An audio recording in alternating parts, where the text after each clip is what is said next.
ओम शांति। 22 मई 2024।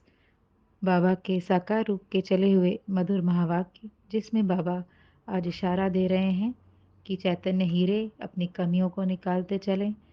कर्मातीत बनकर घर जाना है। दैवी राजधानी स्थापन हो रही है, तो राजधानी और को की भेंट देते हैं बागीचे से, सतयुगी बागीचे से। और जौहरी और हीरे का भी उपमा देते हुए बाबा कैसे हीरा बनाते हैं पत्थर से और कांटे से फूल बनाते हैं एक माली बनकर। तो बाबा उसकी आज बहुत सुंदर रीति से हमको समझाने दे रहे हैं। और बाबा कहते हैं कैसे याद करना है लवली बाप को, कैसे याद करते करते तुम लवली हो जाते हो। आज ट्रस्टी होने पर भी बाबा ध्यान खिंचवा रहे हैं, ट्रस्टी होकर के रहना है। और एक व्रता का पाठ फिर से आज पढ़ाया, और सहनशीलता का गुण धारण करने वाले के लिए बाबा ने कहा कि सभी उनको गले लगाएंगे। तो सुनते हैं, बाबा कहते हैं कि दैवी राजधानी स्थापन हो रही है, राजा प्रजा सब बनेंगे। तो जो जैसा पुरुषार्थ करेगा उसको वैसा प्राइज़ मिलेगा। तो जो जास्ती पुरुषार्थ करता है उसको जास्ती प्राइज़ मिलता है। प्राइज़ कहाँ मिलता है? प्राइज़ किसी खेल में, नाटक में, ड्रामा में, मूवी में ऐसे मिलता है। तो ये ड्रामा में ऐसा इस समय समय चल रहा है जिसमें जास्ती प्राइज़ लेने का समय आ गया है। और प्राइज़ में मिलेगा देव देवी का पद, राजाई का पद। फिर बाबा भेंट देते हैं कि ये दैवी बगीचा राजधानी की स्थापना हो रही है। और देखो तो कांटों का जंगल, ये कलयुगी बागीचा कैसा है। कोई कैसे फल हैं, कोई कैसे, किसी का कम रस, किसी का ज़्यादा, कोई कम फल देने वाला, कोई ज़्यादा फल देने वाला। अलग अलग प्रकार के फूल फल भी हैं। इसी तरह यहाँ बच्चे भी हैं, नंबरवार पुरुषार्थ अनुसार। कोई तो बहुत अच्छा फल देते हैं, कोई हल्का देते हैं। अभी फूलों के बगीचे दैवी झाड़ की स्थापना हो रही है, धीरे धीरे, आहिस्ता आहिस्ता। मीठे खुशबूदार फूल भी बन रहे हैं। बाबा कौन है? बेहद का बाप है, और बेहद का बाप बच्चों को बेहद का मालिक बना रहे हैं। बेहद का मालिक बनने से सुख है, अनलिमिटेड है, नो डिज़ायर्स, तो सुख है। और हद के मालिकपन में दुख है, वहाँ डिज़ायर्स हैं। तो बाबा कहते हैं ये तो खेल है ना। कल भी ड्रामा के ऊपर कितना ध्यान खिंचाया कि कैसा खेल है वो। आज भी कह रहे हैं ये खेल है सुख और दुख का, और इस खेल में प्राइज़ मिलता है। और ये खेल भी भारतवासियों के लिए।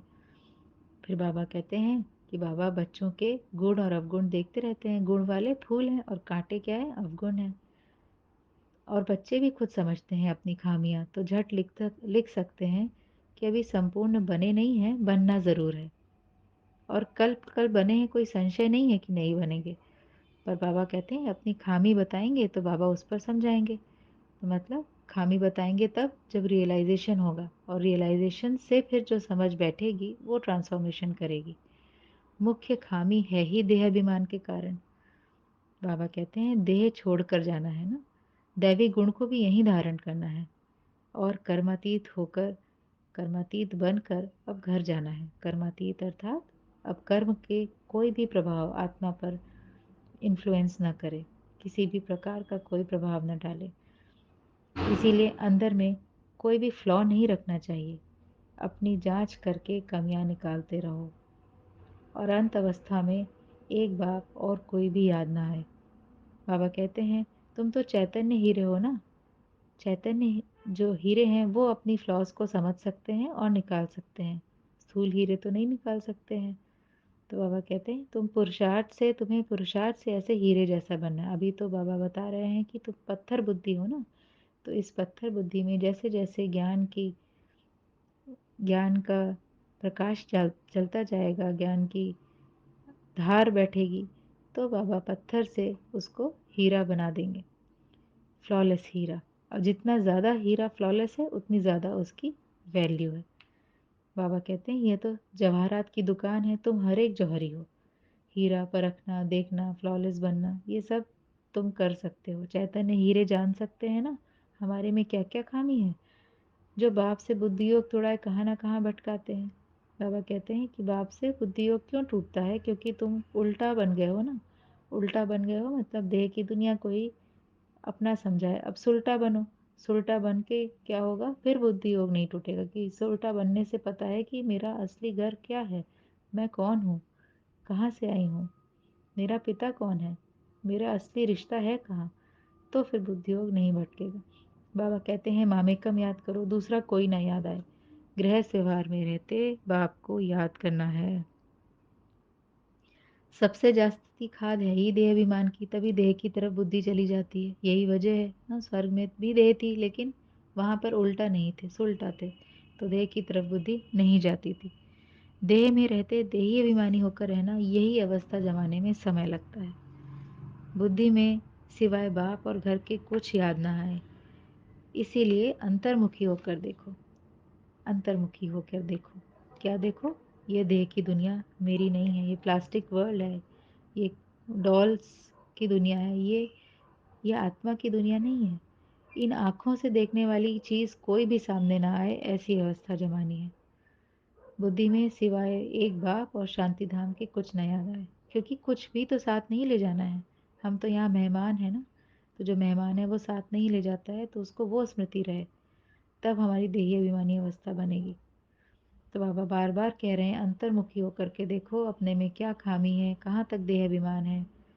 कुछ कोई कितना भी प्यारा लगे, ज्ञानी लगे, योगी लगे, लेकिन बच्चे किसको याद करें सिवाय एक बाप के, और किसी की याद ना आए। बाबा कहते हैं लवली बाप को बहुत बहुत लव से याद करो। तुम लवली बनते ही हो ऐसे लव से याद कर, ऐसे बाप को याद करने से। तो ऐसे लव से याद करो कि प्रेम के आंसू आ जाएं, और कोई याद ना आए, ना माया के तूफान आए। लव एक बाप के सिवा और कोई की तरफ नहीं जाता है, ये चेक करो। ऐसा तो नहीं है कहीं और लव जा रहा है, ये चेक करो। बाबा कहते हैं तुम आशिक आत्मा हो और मैं बाबा कौन है, माशूक है। तो बाबा को माशूक को भक्ति में तो बहुत याद करते थे, अब यहाँ भी तुम्हें बहुत बहुत याद करना है, क्योंकि अब वो सम्मुख है। बाबा कह रहे हैं कि प्रैक्टिकल में तुम बच्चे श्रीमत पर अपने लिए स्वर्ग की स्थापना कर रहे हो। यहाँ के बड़े बड़े महल तो सब खत्म हो जाएंगे। अब क्या है, घर गृहस्थ में रहते हुए ये समझते हुए रहो कि सब कुछ बाबा का है। हमारे पास कुछ नहीं है, हमारा कुछ भी नहीं है। हम ट्रस्टी हैं, ट्रस्टी अपने पास कुछ नहीं रखते। ट्रस्टी को तो जो देने वाला है वो ट्रस्ट करके उसको देता है कि तुम ये मेरी चीज़ संभालो। तो हम अब जहाँ भी रह रहे हैं हम वो चीज़ सिर्फ बाबा की समझकर संभाल रहे हैं। बाबा ही मालिक है। बाबा कहते हैं घर में रहते ही ऐसे समझो, कुछ भी करते रहो, बाबा को इशारा देते रहो। जैसे बाबा ने तुम बच्चों का श्रृंगार कराया है, वैसे तुम भी फिर ऐसा सर्विस करो कि और बच्चों को भी श्रृंगार कराओ, अर्थात कांटों को फूल बनाओ, गुणों के उनको निखारो। अब गुणों को निकालो, अर्थात उनको आत्मिक आत्मिक दृष्टि से देखना, आत्मा का ज्ञान समझना, समझाना, बाबा के परिचय देना। तो बाबा कहते हैं फिर कांटों का फूल बनते जाएंगे, बनाते जाएंगे, श्रृंगार करते जाएंगे और कराते जाएंगे। बाबा वरदान देते हैं कि ब्राह्मण जीवन में एक व्रता के पाठ द्वारा रूहानी रॉयल्टी में रहने वाले संपूर्ण पवित्र भाव। एक व्रता, एक की ही याद, व्रत है कि एक के साथ ही रहना है। बाबा कहते हैं कि अभी की एक व्रता का पाठ और प्यूरिटी की रॉयल्टी को धारण करने से सारे कल्प में ये रूहानी रॉयल्टी चलती है। इससे फिर क्या बनते हैं, संपूर्ण पवित्र। पवित्र का अर्थ ही 100%, एक के आगे दो जीरो। तो एक, सिर्फ एक को ही याद करना है, एक के ही साथ रहना है। बाबा ने यहाँ पे कुछ स्वरूप भी हमें दिखाए कि कैसे तुम्हारी रूहानी रॉयल्टी चलती है। परमधाम में सब आत्माओं से श्रेष्ठ चमक है, देव स्वरूप में, पूज्य स्वरूप में और अब ब्राह्मण स्वरूप में। तो अब इस एक व्रता के पाठ को पक्का करो तो संपूर्ण पवित्र बनेंगे।